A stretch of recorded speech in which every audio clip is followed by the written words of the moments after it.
querido, estamos começando mais um Pocket Teológico. Espero que você tenha assistido semana passada, que você tenha aprendido algo novo, algo para acrescentar ao seu conhecimento. E hoje vamos falar então de uma outra doutrina bíblica, que é a doutrina do pecado, também conhecida como a martiologia, onde a gente estuda a origem do pecado, o que é pecado. E aí a gente então vai trilhar por esse caminho hoje. Convido você a estudar comigo, a aprender hoje, junto comigo, sobre o pecado. Como definição, talvez você me pergunte, mas o que é pecado? De forma bem simples, poderíamos dizer que pecar é desobedecer a Deus. Pecar é errar o alvo, né? Pecar é quando a gente deixa de se conformar com a lei moral de Deus. Isso, sim, é que é pecado. Como começou o pecado? E aí é uma pegadinha que fazem muito nos concílios aí para pastor, para diácono eu não sei se fazem, mas para pastor eu sei que fazem. Entre a origem do pecado e pecado original, são coisas diferentes. A origem do pecado começa, antes do pecado de Adão e Eva. Então a origem do pecado se dá no mundo angélico, quando Satanás e os demônios desobedecem a Deus, se rebelam contra Deus e são então expulsos da presença de Deus. Ali é a origem do erro, ali é a origem do pecado. Lembrando que nós já falamos, quando estudamos sobre demônios, que a Bíblia vai falar que ele é homicida desde o princípio, que tudo que é destrutivo é relacionado a Satanás e aos demônios. Então a origem do pecado se dá no mundo angélico. Já o pecado original, aí nós falamos de humanidade, nós falamos dos seres humanos. Então, o pecado original, aí sim é o pecado de Adão e Eva. E nós lembramos, então, que quem aparece ali no Jardim do Éden para tentá-los já é Satanás. Então, a queda dos demônios, a queda de Satanás se dá antes da queda do homem. E aí, quando a gente estuda na teologia sobre pecado, existem algumas expressões que para alguns pode ser difícil de decorar, de gravar, mas que os conceitos são muito importantes. A primeira expressão que eu gostaria de falar com você é de cabeça federal. O que significa falar que Adão é cabeça federal, é o cabeça federal? Significa dizer que quando Deus criou Adão, Deus decidiu que Adão ali estaria representando toda a humanidade. Adão ali estaria representando a mim e a você. Por isso, então, a expressão cabeça federal. E quando, então, Adão peca, quando Adão desobedece, quando Adão erra, todos nós pecamos juntos, todos nós erramos juntos. E aí surge uma outra expressão chamada culpa herdada. Ou seja, Adão, quando ele peca, ele é culpado pelo seu erro. E nós herdamos essa culpa. Por isso, nós cremos pela palavra de Deus que nós já nascemos no erro, nós já nascemos em pecado. Deixa eu achar aqui, tem um textinho que eu separei, Salmo 51, 5, diz assim: eis que em iniquidade fui formado, e em pecado me concebeu a minha mãe. Ou seja, nós herdamos essa culpa do erro. Então, quando alguém percebe que é pecador, antes dele ser pecador pelos seus próprios pecados, pelos seus próprios erros, ele já é pecador, ele já tem a culpa do pecado pelo pecado que Adão cometeu. Então, isso é o que culpa herdada nos ensina, que nós herdamos essa culpa de Adão pelo seu erro. E junto com essa expressão de culpa herdada, tem uma outra expressão também muito importante para nós entendermos a questão do pecado na humanidade, que é a corrupção herdada. Ou seja, além de eu herdar a culpa do erro que Adão cometeu, e por isso eu já ser direcionado, vamos dizer assim, ao inferno, porque a gente até brinca nas mensagens, o que eu preciso fazer para ir ao inferno? Você não precisa fazer nada, porque você já nasce com a culpa. Então, se você não se arrepender, se você não fizer nada, você já é direcionado para lá, porque você tem essa culpa sobre você. Mas além da culpa, nós também herdamos a corrupção, ou seja, nós também já nascemos inclinados e cometendo pecados. Ou seja, nós não herdamos somente a culpa. Nós já fomos, a partir do pecado de Adão, nós já somos gerados com uma natureza pecaminosa, inclinada ao pecado. Alguns vão defender uma tese de que não tem nada a ver com Adão. Não conheci Adão, não sei quem é, por que eu vou ser culpado pelo erro dele? Querido, por mais então que você não creia que existe a culpa do pecado de Adão sobre você, basta nós olharmos para a nossa própria vida de forma bem honesta e nós vamos perceber, todos nós, que em algum momento cometemos algum erro, alguma falha. Ou mentimos, ou cobiçamos, ou fizemos algo que não deveríamos fazer. Em algum momento nós pecamos e afrontamos a Deus, nós deixamos de nos conformar com a lei moral de Deus. Então, isso prova que nós já temos então dentro de nós essa natureza inclinada ao pecado. Por exemplo, uma criança, você não precisa ensinar uma criança a fazer o que é errado, você não precisa ensinar uma criança a mentir, você não precisa ensinar uma criança a bater, ela já sabe fazer isso. Por quê? Porque já nasce com uma natureza pecaminosa. Muitos vão dizer, a criança quando morre vai direto para o céu, porque a criança é pura. Não é isso que a Bíblia nos ensina, né? Ninguém é puro. Todos temos uma natureza pecaminosa. Nós cremos que a criança, quando morre, vai ao céu, porque ela ainda não estava ainda numa idade, vamos dizer assim, uma idade de discernir as coisas e de tomar a decisão de aceitar Jesus. Então, por esse motivo é que nós cremos que as crianças, quando morrem, assim como os deficientes intelectuais, né, que não conseguem compreender, que não conseguem tomar essa decisão por Jesus, nós cremos, então, que quando morrem, vão para a presença de Deus. Não por serem puros, mas por não terem ainda a condição, a capacidade de tomar essa decisão. Quando a gente fala sobre o pecado, também é importante ter em mente que Deus não peca, Deus nunca pecou. Que Deus também não fez o homem pecar. Antes, o pecado do homem e o pecado dos anjos que se rebelaram foram escolhas voluntárias desses seres, e não uma opção, vamos dizer assim, de Deus. E de qualquer maneira, Deus sempre soube, ao criar o homem, que este pecaria. Deus não foi pego de surpresa. Isso também precisa ficar bem claro. O que a Bíblia vai falar então da humanidade? Será que hoje existe alguém que nunca pecou, que nunca errou? Não, isso não existe. A Bíblia vai dizer lá em Romanos, capítulo 3, verso 23, que todos pecaram. Todos.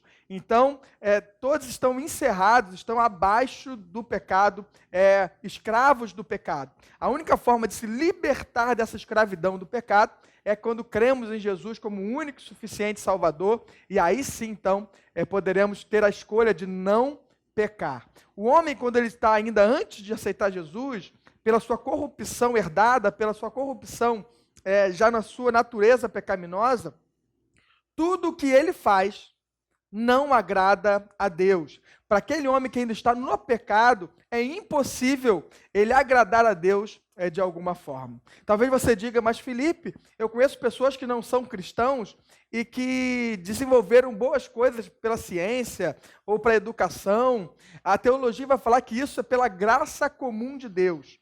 Deus é tão gracioso que ele permite que homens, mesmo ainda antes de aceitá-lo como Salvador, possam desenvolver coisas boas, mas sempre boas no âmbito da sociedade, boas no âmbito da nossa comunidade, mas nunca no relacionamento com Deus.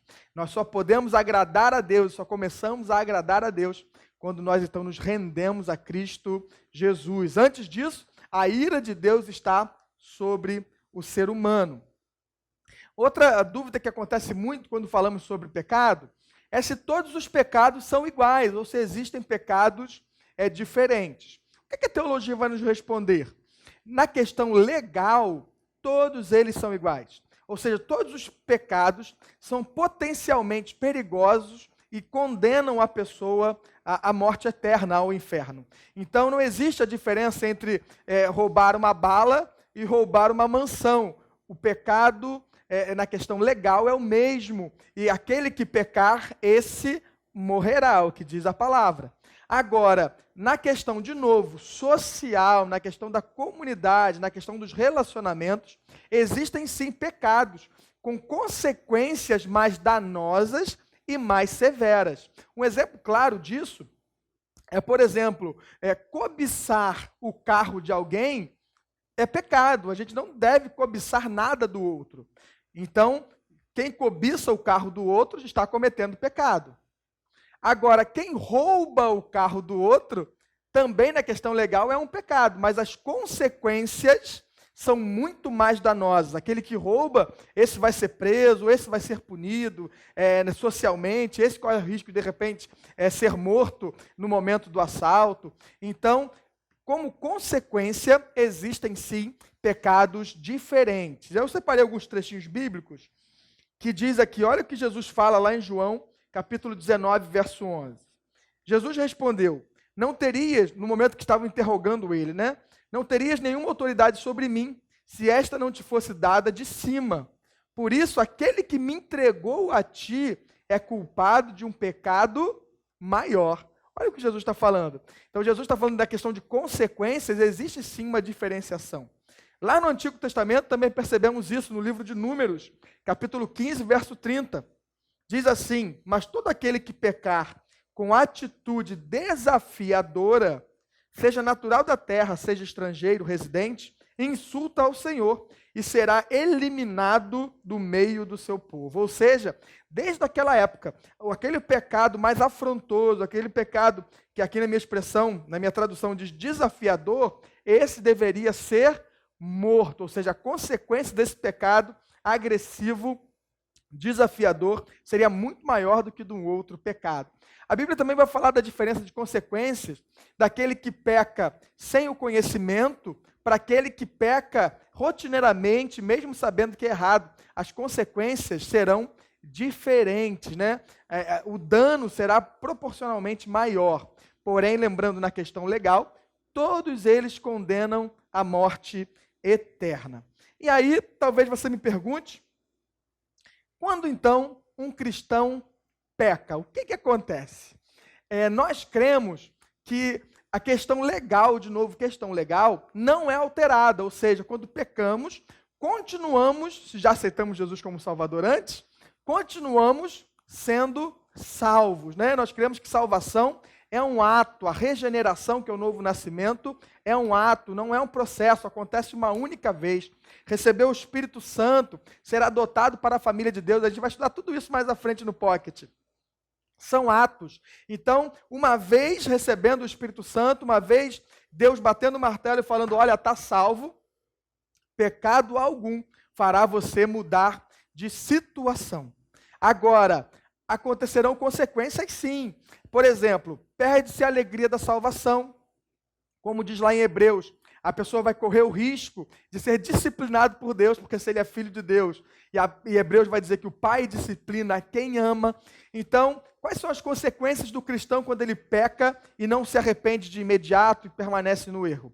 Perde-se a alegria da salvação, será disciplinado por Deus, e também na questão do galardão, né? De alguma forma, nós não temos uma ideia clara de como será essa recompensa aos fiéis após a morte, mas nós cremos que aquele que vive no pecado já sendo cristão, que as suas obras não glorificam a Deus, ele já sendo cristão, ele então terá algum tipo de perda nos seus galardões, tá bom? Então essa é a consequência para o cristão quando ele peca. De qualquer forma, se ele de fato é do Senhor Jesus, o Espírito Santo habita nele, o Espírito Santo irá tocar na sua consciência, mostrando que ele está no erro, e aí deveremos então cumprir o que a palavra diz, lá na primeira carta de João, que se nós confessarmos os nossos pecados, Deus é fiel e justo para nos perdoar os pecados e nos purificar de toda injustiça. E para fechar então sobre pecado, talvez você já tenha escutado falar que existe um pecado que não tem perdão. E aí acaba acontecendo debate sobre isso, né? Qual é o pecado que não é perdoado? E aí a Bíblia vai dizer então que é a blasfêmia contra o Espírito Santo de Deus. Mas que blasfêmia é essa? Será que eu, que hoje sou cristão, na minha ignorância, na minha época anterior à fé, será que se naquela época eu falei palavras de ofensa ao Senhor, será que então, por causa daquilo, hoje o que eu vivo não é uma verdade? Não é assim que nós cremos.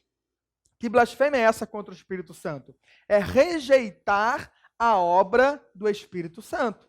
Se você olhar, eu separei o texto aqui, Mateus 12, 31, quando Jesus fala sobre isso, Jesus estava operando sinais, prodígios, e alguns religiosos então vão dizer que Jesus estava operando pelo poder dos demônios, e não pelo poder do Espírito Santo. Aí sim Jesus fala, então, que o pecado não perdoado é a blasfêmia contra o Espírito Santo. O que eles estavam fazendo? Jesus estava operando uma obra pelo Espírito de Deus, pelo Espírito Santo. E as pessoas não reconheciam isso, antes atribuíam isso ao diabo, estavam rejeitando a obra. Hoje, nós cremos também que a obra do Espírito Santo é a salvação. Afinal de contas, quem é que convence o homem do pecado, da justiça e do juízo? Quem é que opera no homem o novo nascimento? Tudo isso é o Espírito Santo de Deus. Então, quem rejeita a obra do Espírito Santo, está rejeitando o convencimento do Espírito Santo, está rejeitando a salvação que o Espírito Santo dá. Por isso que esse pecado não pode ser perdoado, porque o perdão só vem quando a pessoa o recebe, a Jesus e o Espírito Santo. Se ele rejeita a ação de convencimento do Espírito Santo, se ele rejeita a ação de conversão do Espírito Santo, ele não será nem perdoado, nem salvo e nunca terá parte com Deus. Então esse, por lógica, é o pecado que não tem perdão. É aquela pessoa que rejeita a pessoa do Espírito Santo, que rejeita Deus. Então, se ele está rejeitando Deus, é impossível que ele seja salvo. Tá? Então falamos aqui sobre pecado, sobre a martiologia. Se você tiver alguma dúvida, escreva no seu comentário e vamos então agora entrar na teologia, na doutrina sobre morte e o estado intermediário. Então vamos falar agora sobre morte, né? Eu sei que é um assunto que ninguém gosta de falar, mas é importante tratarmos disso porque sempre surgem e surgirão dúvidas quando se trata de morte. Afinal, ouviremos as pessoas dizerem, nunca ninguém voltou de lá para falar como é que é. Então, o que a Bíblia nos ensina sobre a morte? Em primeiro lugar, precisamos ter em mente que para aquele que já se arrependeu dos seus pecados, que agora ele é de Jesus, a morte não é mais uma punição. Por que nós morremos ainda? Porque a morte é o desfecho que Deus escolheu para esse nosso formato de existência, esse nosso formato de vida. Então, se você é cristão, e eu sou cristão, não devemos olhar para a morte como uma punição, ou não devemos olhar para a morte com medo. Pelo contrário, devemos olhar para a morte com esperança de que, ao passar por essa experiência, estaremos, então, juntos com Deus, estaremos juntos para sempre com o nosso Senhor e Salvador Jesus Cristo e com o nosso Pai. Então, essa é a forma como nós cristãos olhamos para a nossa própria morte, ou devemos olhar. Agora, quando nós perdemos um ente querido, como é que nós, então, encaramos esse fato? Lembrando que morte é separação, tá? Você deve lembrar de Adão e Eva, quando o Senhor fala, o dia que vocês pecarem, vocês morrerão, e você vai perceber que eles pecam e continuam andando, falando, se relacionando, gerando filhos, mas eles morreram, porque a comunhão com Deus foi acabada, eles foram separados. Então ali aconteceu a morte. Por isso que hoje, quando nossos olhos se fecham e a alma se separa do corpo, de novo nós chamamos de morte, essa separação. Quando um parente nosso morre, se ele for cristão, nós naturalmente sentiremos saudade, entraremos num período de luto, choraremos, e eu digo para você, é saudável que isso aconteça, não devemos bancar o super cristão de que alguém morreu, eu não vou chorar. Não, se você amava, lógico que você vai chorar, você vai sentir saudade, mas é um sentimento misturado com esperança, sabendo que ele está num lugar extremamente melhor, que ele está na presença de Deus, que ele está num lugar que nós também, quando fecharmos os nossos olhos, também estaremos lá com ele. Agora, quando essa pessoa que morre, sendo um parente ou um amigo, era um incrédulo, alguém que rejeitou a obra salvadora de Jesus, aí sim não existe motivo algum para alegria e somente choro, pranto e tristeza. Porém, fica uma ressalva. Nós não sabemos, e é impossível saber, se aquela pessoa, por mais que no seu período de convívio social negasse Jesus, nós não sabemos o que ela fez nos momentos que antecederam a sua partida. De repente você prega para alguém a vida inteira, ele nunca quis saber de Jesus, mas no momento da sua morte, ele se vira e reconhece o Senhor como Salvador. Ele então estará salvo também. Assim como aquele ladrão da cruz, que Jesus olhou para ele, aquele homem já estava para morrer, assim como Jesus morreu naquela cruz. E Jesus diz para ele, hoje mesmo estarás comigo no paraíso. Então, não tem como nós batermos o martelo e afirmarmos quem vai para a eternidade com Deus e quem não vai para a eternidade com Deus, porque nós não conhecemos o interior das pessoas. Nós podemos sim e devemos sim ter certeza da nossa salvação. Muita gente vai falar assim, eu não sei se eu vou ser salvo não. Sabe como é que é, né? Deus é que sabe. Não, a Bíblia vai dizer que o Espírito Santo testifica com o nosso espírito de que nós somos filhos de Deus. Então, se você é de Jesus, você deve ter sim a certeza da sua salvação e a certeza de que ao fechar os olhos aqui, abriremos do lado do nosso Senhor e Salvador, Jesus Cristo. Amém? Espero que você esteja entendendo. E aí, depois da morte, como é que funciona? Pela teologia, e é bom repetir pela teologia, porque eu nunca morri, tá, irmãos?